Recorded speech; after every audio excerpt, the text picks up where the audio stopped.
Ready to supercharge your Photoshop designs with killer custom fonts. First, find the perfect font.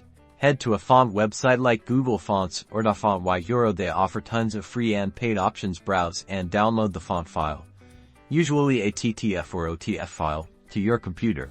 Unzip the downloaded file inside. You'll find the font files we need now. To install it on Windows, right-click the font file and select Install on Mac. Double-click the font file, and Fontbook will open. Click Install Font. Restart Photoshop.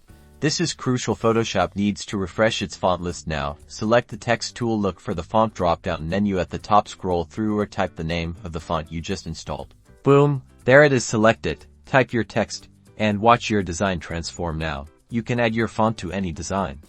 Experiment with different sizes, colors, and styles to create unique typography. Dive deeper into the character panel for advanced options like kerning, leading, and tracking. These adjustments let you fine-tune the appearance of your text, and that's all there is to it.